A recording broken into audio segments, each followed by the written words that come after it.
Kristen, who do we have on the phone? Thus far on the phone, we have Heather Fulgham with transportation, but we don't have any members yet on the phone. Yeah. It is. Yes. We're gonna call in.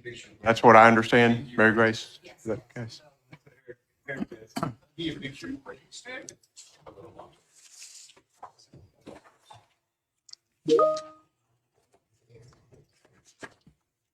So can you let us know when they get on? Yes. Okay. We'll wait just a few minutes.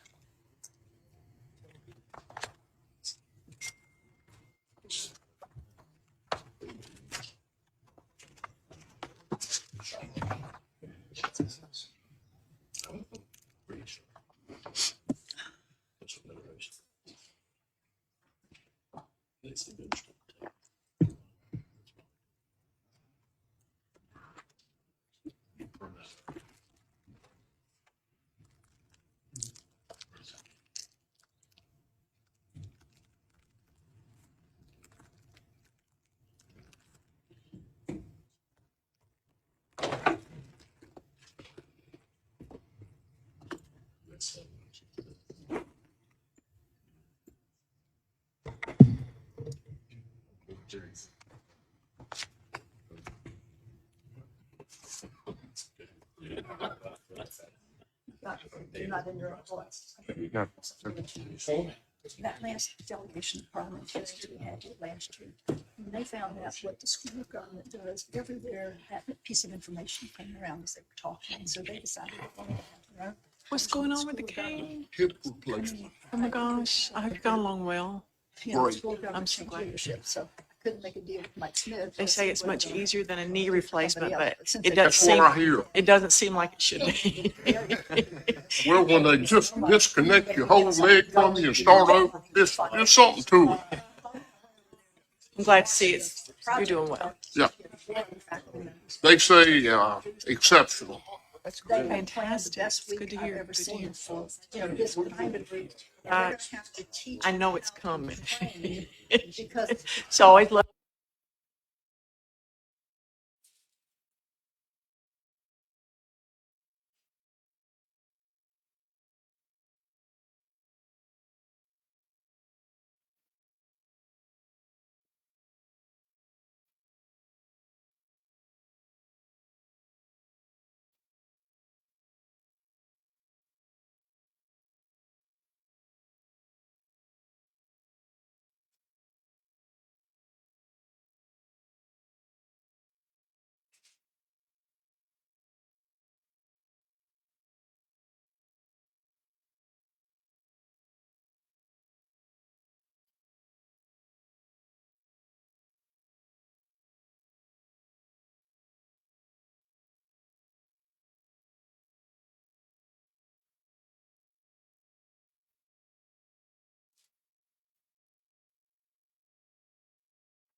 I pledge allegiance to the flag of the United States of America and to the republic for which it stands, one nation, under God, indivisible, with liberty and justice for all.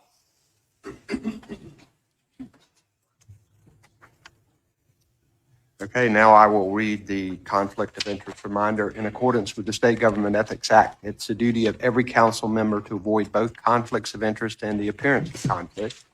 If any council member has any known conflict of interest or is aware of facts that might create the appearance of such a conflict with respect to any matters coming before the council today, please identify the conflict or the facts that might create the appearance of a conflict to ensure that any inappropriate participation in that matter may be avoided. If at any time any new matter raises a conflict during the meeting, please be sure to identify it at that time. We now have approval of the April 4th, 2023 minutes before you. They should have been sent to you. Do I have a motion for approval? Motion by Treasurer Falwell. Second. Do I have a second? Second. Second by State Auditor. Is there discussion? Hearing none, all in favor say aye. Aye. All opposed, no. The ayes have it, and welcome Superintendent Truitt. Thank you for being on today. Thank you. We'll now have interest matters. The motion carries and the minutes are approved. We now have interest matters with Treasurer Falwell. Thank you, Governor. The short-term investment fund interest matter return is 3.15% for the month, and that's the interest report. Okay, thank you, sir. Fire insurance matters, Commissioner Causey. Thank you, Governor. On page 1 is the fund condition report, cumulative since the start of the fiscal year. The fund balance as of March 31st is $33.8 million.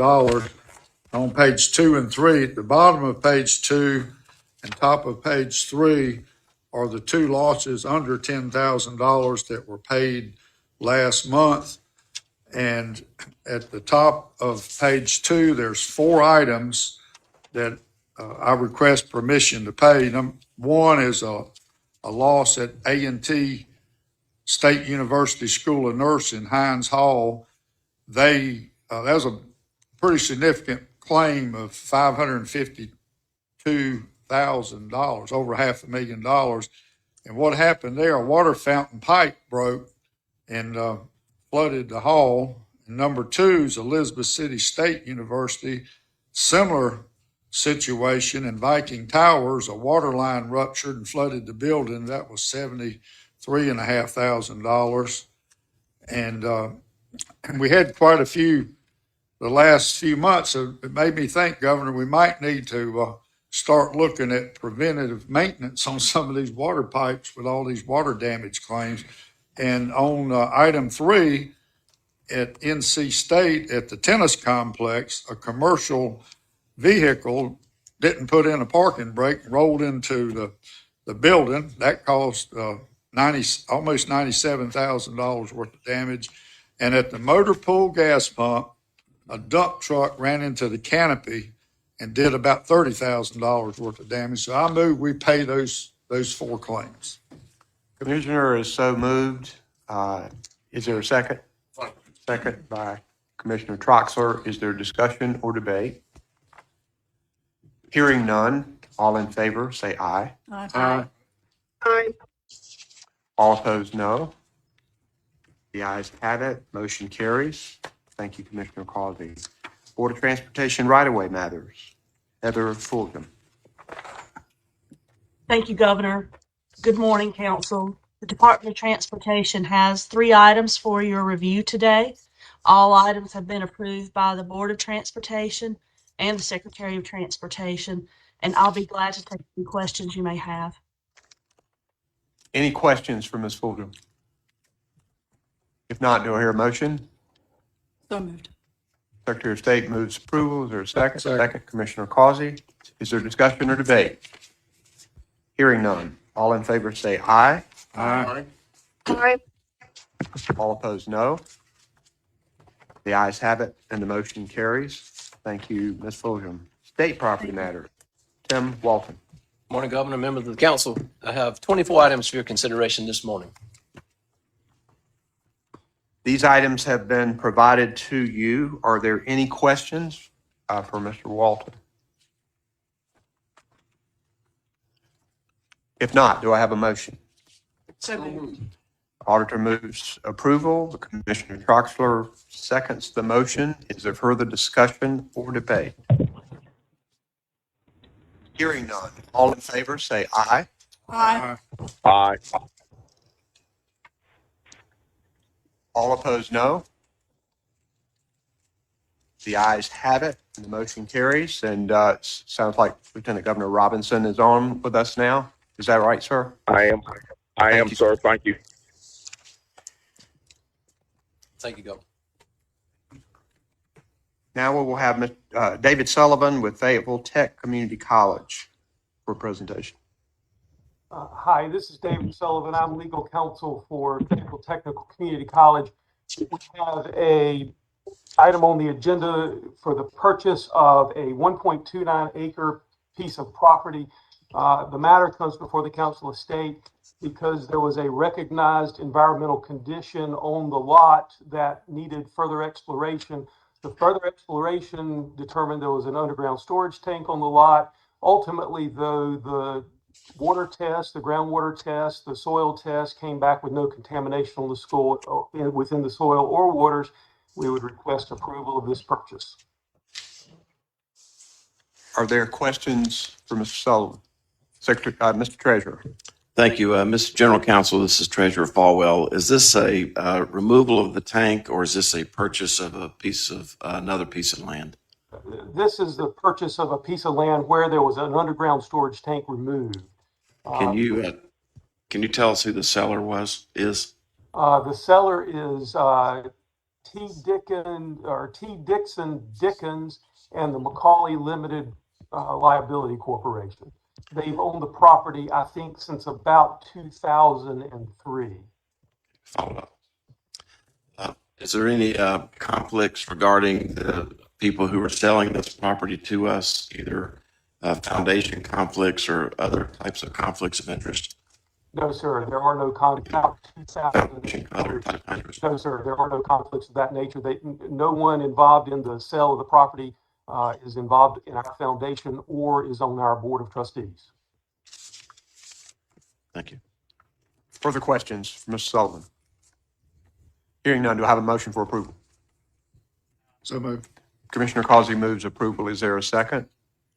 Second. Second by Auditor Wood. Is there further discussion or debate? Hearing none, all in favor say aye. Aye. Aye. All opposed, no. The ayes have it. Motion carries. Thank you, Mr. Sullivan. Thank you. We'll now have our roundtable. Secretary Marshall, we'll start with you. Well, good morning, Governor. I hope everyone knows that today is National Small Business Week. As we all know, small businesses are the lifeblood of our communities and the foundation of a strong economy for North Carolina. I was a small business owner before becoming an attorney and then elected office, so I know the ups and downs, challenges, obstacles, what have you that comes with owning your own business, including a small measure of freedom. I report to you today that North Carolina's entrepreneurial spirit is alive and well. And if you think I'm a broken record, I am. I plead guilty, but that's the way it is. New business creation numbers have remained historically strong compared to pre-COVID creations. For 3 years running, including 2023, new business creations from the time period of January to April have consistently between 60,000 and 61,000 new businesses coming online.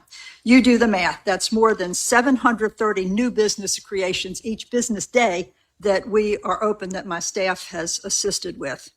Compared to 2020, when new business creations from January to April were 39,000 and now jumps up to over 60,000, you can see the growth, about 75% there.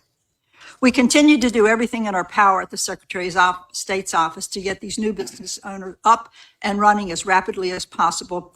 And we're aggressively looking for ways to help these business owners get access to available resources to help these new ventures become successful. We know from historical data that we have a very short window in time to help these small businesses with the resources they need. So we have been working with local business resource providers, an initiative I began calling Rural Rise NC about a year ago, to connect businesses with the resources at the time of their creation. RISE stands for Resources for Innovators, Startups, and Entrepreneurs. To find a searchable database, you can go visit sosnc.gov/RISE. We want rural NC to know that the state wants to be sure that they know what is available and how to access it. As many of you know, April is an extremely busy month for us. It's kind of like the Department of Revenue or the IRS. I can report to you that we've completed a record number of annual report filings between January and April this year.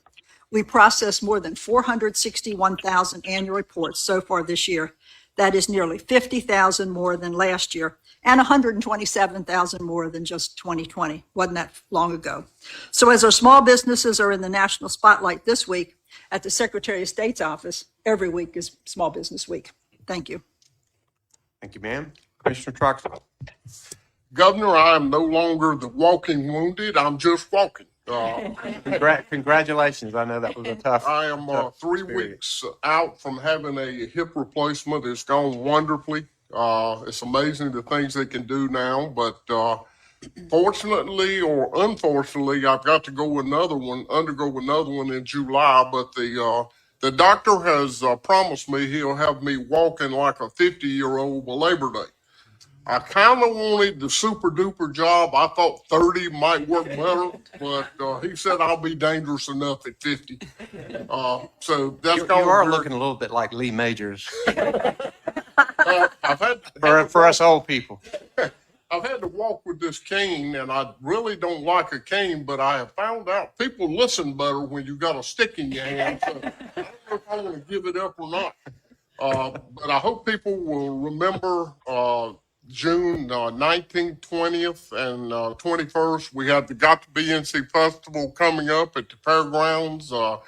We've got the Food Line Home Marketplace, the big food show, the Carolina Pig Jig. We're going to have 30 Masonic lodges competing for the right to take the trophy home, and all the funds go to the Masonic Home for Children in Oxford. So it's a great thing, a great barbecue, and we've got all the things that people like: rides, food, and of course antique farm equipment. So hope everybody will come out and join us. Thank you, sir. We'll now hear from Treasurer Falwell. Thank you, Governor. Just a few quick items. Number one, I wanted to acknowledge and thank the North Carolina Senate with all the conflict that exists in public service these days. They passed the Medical Debt Deweaponization Act yesterday, 48-0. It's a pro-family, pro-consumer piece of legislation, Governor, that will hopefully reach your desk for your signature.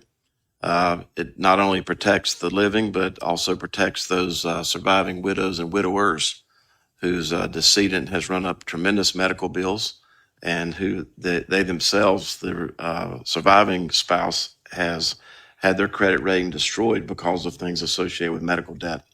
So very excited about this. And for those of you who don't follow this as closely as I do, with all the conflict in Arizona last year, the voters of Arizona approved a constitutional resolution that was approved by 71% regarding medical debt deweaponization. So this is something that's on the minds and the hearts of the consumers of North Carolina. And we look forward to the bill getting to your desk so that consumers can be protected from medical debt.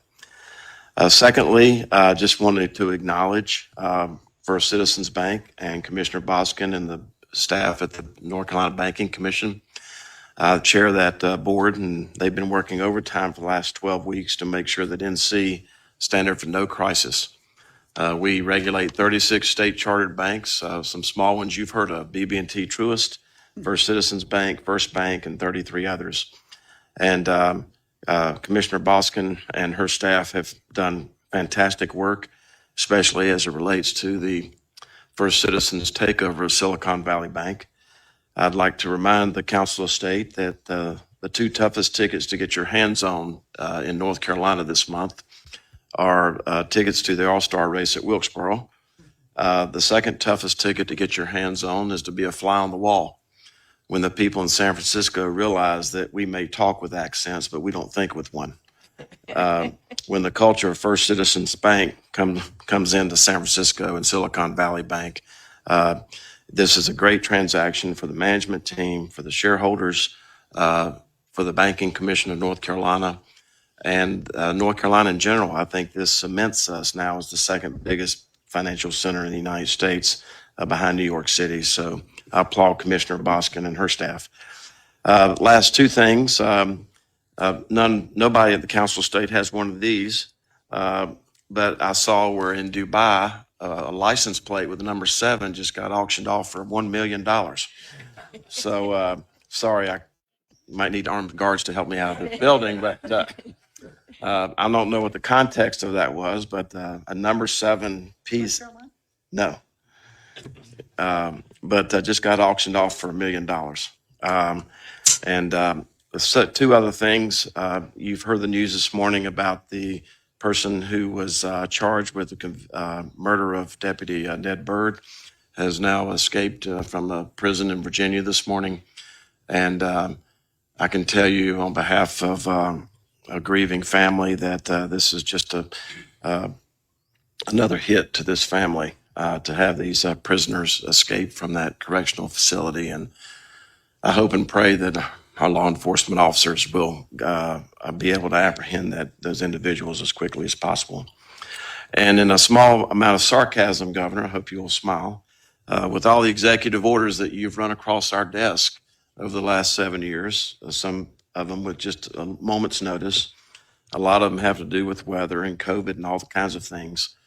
With the impending weather that was coming into Alamance County on April 22nd on a Saturday at around 3 o'clock, I'm disappointed that I did not get an executive order from you banning all outdoor activities in Alamance County at 3 o'clock on April 22nd. So I thought I would be getting that executive order from you, but I never got that email, sir. And that's my Keep that report. in mind. Superintendent Truitt. Okay, I'll try and follow that. Thank you, Governor, for allowing me to join remotely this morning. I'm on my way to Charlotte for the State Board of Education's biannual 3-day planning and work session. The University of North Carolina at Charlotte is gracious enough to host us. I wanted to let the Council of State know that I can share the data that I could not share last month because it had not yet reached the State Board of Education, but I'm happy to share now that North Carolina's kindergarten, first, second, and third graders on a reading diagnostic test that is given in all 50 states in our country shows that our kindergarten through third graders have surpassed the rest of the nation in their early literacy skills. In the past, I've reported that we were growing faster than the rest of the nation. Now, I'm so happy to say that we have surpassed the rest of the nation. This is due to the incredibly hard work of our K-3 teachers who have been undergoing a very intense 18-month professional development referred to as LETTERS training. That is essentially a return to a phonics-based approach to early literacy instruction. This is a topic that is being discussed nationally as 20 states right now have passed legislation on the heels of Mississippi and North Carolina to require some kind of either curriculum mandates, and in the case of North Carolina, a professional development mandate to ensure that our students are learning how to read. Given the fact that before the pandemic, about 36% of our 8th graders were starting high school reading proficiently, this could not have come soon enough, and we're just so grateful to our teachers for their hard work in this endeavor. Moreover, today, the State Board of Education this week is going to hear from my Office of Learning Recovery that where we are seeing the largest gains in our state in recovery is in middle grades math and in elementary reading, but not in middle school reading. And so we look forward to working on policies in the coming year to help our middle school teachers, help our middle school students. Thank you so much for the time. Thank you, ma'am. We'll now hear from Insurance Commissioner Causey. Thank you, Governor. I just want to take a minute to thank the Red Cross for their community outreach and all their volunteers. They've been going out into neighborhoods with a program called Sound the Alarm campaign, and installing smoke alarms in houses that either don't have smoke alarms or have no working smoke alarms. And I participated in one of their programs down in Wilmington a couple of Saturdays ago. And also our law enforcement agencies that throughout the month of April hosted a number of drug take-back events. And in some of our hospitals, Novant Health hosted a take-back event. Wilmington had a big drug take-back event under our Operation Medicine Drop. And in just one morning, we collected enough prescription drugs to cover half this table. I saw one man came in with a box he could hardly wrap his arms around, and he said that came from his mother-in-law that passed away, and that's how many drugs she had in the house from these drug companies, mail order drugs sending in the house, and it's just a disaster waiting to happen. So these programs, Operation Medicine Drop, and all the agencies that work to get these prescription drugs, unused medicines out of people's medicine cabinets and out of the house is a great program. Thank you. Thank you, sir. Labor Commissioner Dobson. Thank you, Governor. Yesterday was National Employee Appreciation Day, and I want to give a shout out to two groups, if I might. First, we do over 30 safety award banquets across the state, and we give awards, what we call our SHARP Award and our Carolina Star program, that organizations, both public and private, have to meet a certain standard of safety and health in the workplace. And sometimes it gets lost because we do so much of that. But I just want to give a shout out to those employees who make a commitment to workplace safety and health, and those organizations that make a commitment to safety and health, not just part of the culture, but it is their culture in their organization. So I want to thank them, and it's been an honor to get to work with all of them over the last 2.5 years. And the second, on that same note, is the employees at the North Carolina Department of Labor. Not a lot of fanfare, not a lot of notice. We're a small organization in state government, but 350 or so show up every day with the sole purpose of serving North Carolina and keeping North Carolinians safe. And the Department of Labor was special before I got there, and it's special during my time there. And come January 2025, when there's a new commissioner, whomever that might be, the Department of Labor will still be special because of the employees that show up every day. So I just wanted to give a shout out to them. Thank you. Sir. Auditor Wood. Thank you, Governor. In 2019, the State Auditor's Office did an audit, put out an audit on DOT, it was overspend of budget, and all the reasons why. And 3 years later, we put out an audit last week, and I never do this, but they have put in every recommendation that was in our audit in 2019 and all the things that the general statute asked them to do. And so I released an audit on DOT last week that said they've done everything they were supposed to do, and there were no findings. And again, I don't get that opportunity often in a follow-up performance audit. So kudos to Secretary Boyette and his staff and the great job they've done to implement all the recommendations that were so critical and so necessary that have prevented the issue that happened in 2019. If Secretary Boyette does not have his ear to the door, I make sure that I tell him. Thank you. Yeah. And paid off the Highway Trust Fund. Excuse me, he hates that word. Replenished the Highway Trust Fund. Did that a while ago. Lieutenant Governor Robinson.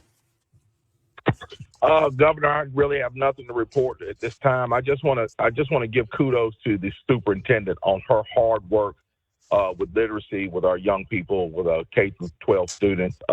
What she's doing it's just fantastic, and we love to see it. We love to see those numbers continue to rise. So I just want to give her a shout out this morning and tell her kudos on the great work that her and her folks are doing over at DPI. Thank you, sir. I will say I agree. We all need to work on improving public education, and I'm very excited about the science of reading, the new way we are teaching, well, we're going back to a lot of the old ways. I've actually been in a class and sat there and listened to it, so it's very positive. But it's also important to note that we just have had a $5 billion investment from the federal government to help us pay for summer school, to help us pay these teachers, educators across our schools, recognizing that if you make a strong investment in public schools, you can get a good return on learning. So that's something that we should keep in mind. Secondly, this is Hurricane Preparedness Week. I know we all hate to think about that, but in North Carolina, we do. Now is the time to work with your family to have a plan and a kit in place. It could bring potentially big results for you in the way of safety and preparedness if such a storm would come. I too want to celebrate Small Business Week. We know that the small businesses in our state are the backbone of our economy. We can see too, though, how it's all interrelated. We're all working in a whole of government approach, and I think everybody at this table is involved in some way in trying to help Western North Carolina with the closure of the Canton paper mill. A number of small businesses are going to be hurt substantially because this mill is one of their largest customers, or maybe sometimes their only customer, and the reverberations of the aftershocks of this are going to be significant in Western North Carolina. So let's continue this whole of government approach to try and help. And I'm also grateful for our state employees. Next week is State Employee Appreciation Week. And obviously, we've talked a lot today about things that are positive going on in our state. And the result of that, I think, has a lot to do with the great state employees that each of us have who are doing great work each and every day. Thank you, guys, and we are adjourned.